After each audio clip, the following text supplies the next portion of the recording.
Hello friends, मैं उमेश यादव। आज आप लोगों को मैं बताऊंगा कि रेलवे ग्रुप डी का जो क्वालिफिकेशन है, आप कैसे फॉर्म अप्लाई करते हो, उसमें क्या क्या योग्यताएं होनी चाहिए, इसके बारे में मैं आज आप लोगों को बताऊंगा।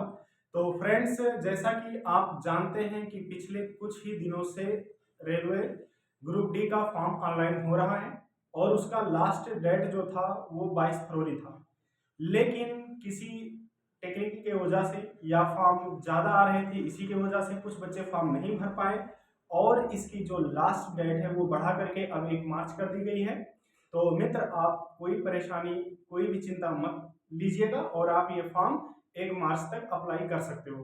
तो मित्र, आइए मैं आपको बताता हूँ रेलवे ग्रुप डी का फॉर्म भरने के लिए आपके पास क्या क्या सर्टिफिकेट होने चाहिए और कैसे कैसे आप इसको अपनी रणनीति के अनुसार इसमें तैयारी भी कर सकते हो। तो मित्र, आप जानिए, पहले जो रेलवे ग्रुप डी होता है, railway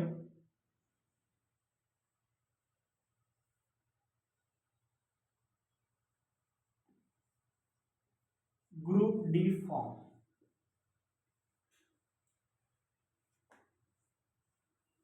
railway group D form जो होता है फ्रेंड्स, इसमें आपको एक सरकारी नौकरी मिल जाएगी। अगर आपको कोई भी प्रॉब्लम है, अगर आप थोड़ा सा कम भी पढ़े हैं तब भी आपको मिल जाएगी। जैसे इसमें एलिजिबिलिटी में बताया गया है कि आपको ज्यादा कुछ नहीं, बस आप क्लास जो है क्लास 10th किए हो। अगर क्लास 10th आप ना किए हो तो आपके पास कोई आईआईटी का सर्टिफिकेट होना चाहिए, तब भी आप ग्रुप डी का फॉर्म भर सकते हो। और मित्र, आपके पास ये क्वालिफिकेशन होने चाहिए और बहुत सारे आईआईटी से रिलेटेड बहुत सारे और क्वालिफिकेशन में योग्यताएं हैं, बट आप बेसिक अगर 10th अभी किए हो या कोई आईआईटी का सर्टिफिकेट आपके पास है तो आप ग्रुप डी में फॉर्म भर सकते हो। फ्रेंड्स, दूसरा हमारा चीज जो आता है, पहला तो आपका क्वालिफिकेशन हो गया, दूसरा हमारा एज के बारे में आता है कि एज कितनी होनी चाहिए। तो फ्रेंड्स, अब जानते हो कि एज जो होता है वो जनरल वालों के लिए अलग होता है, जनरल वालों के लिए अलग होता है, ओबीसी वालों के लिए अलग होता है, एससी और एसटी वालों के लिए अलग होता है। तो फ्रेंड्स, जो जनरल वालों का एज होता है उनका 18 यानी कि 18 ईयर से और 36 ईयर के बीच में होना चाहिए उनका उम्र, तब वो ग्रुप डी में फॉर्म भर सकते हैं। फ्रेंड्स, वही मैं ओबीसी की बात करूं तो रेलवे में जो होता है वो 3 साल के लिए ओबीसी को छूट दिया जाता है।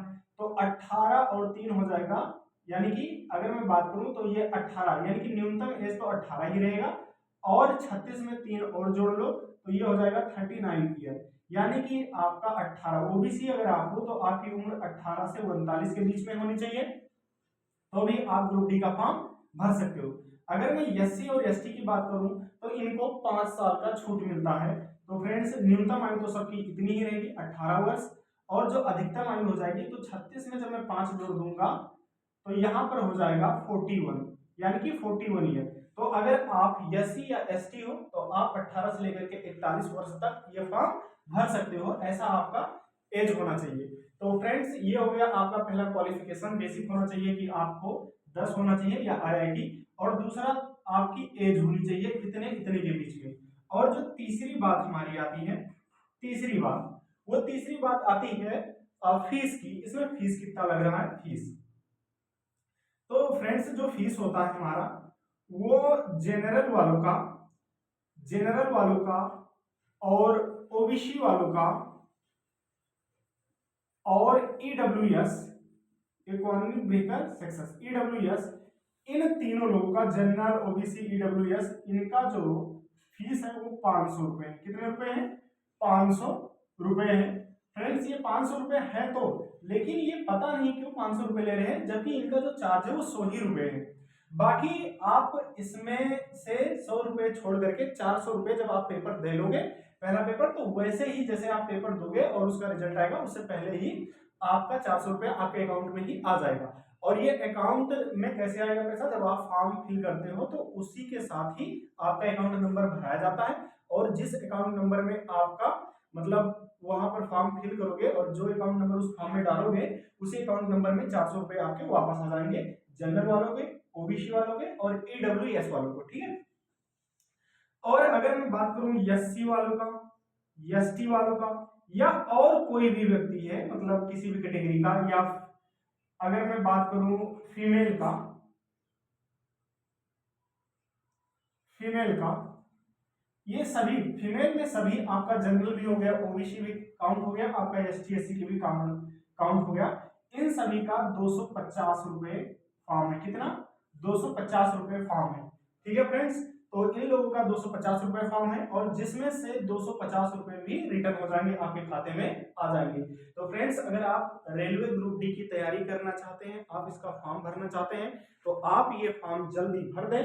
आपका लास्ट डेट जो है वो बढ़ा करके अब 22 फरवरी ना होकर के ये आपका फॉर्म हो गया है 1 मार्च तक, जिसमें आप करेक्शन करने की डेट जो है वो बता दी गई है 3 से 4 मार्च को। तो आप ये फॉर्म शीघ्र ही भर दीजिए। अगर और कोई जानकारी चाहिए तो मैं आपको बताता रहूंगा। फ्रेंड्स, एक बात और, आप इसको अगर ग्रुप डी पेपर जो है इसको क्वालिफाई करना चाहते हैं तो आपको 3 सब्जेक्ट पढ़ना बहुत अनिवार्य है। 3 ही सब्जेक्ट वहां पर पूछे जाते हैं। 3 सब्जेक्ट कौन कौन से हैं तो आप देखिए, जो पहला हमारा सब्जेक्ट होता है वो मैथ, और दूसरा हमारा सब्जेक्ट जो होता है वो रीजनिंग होता है,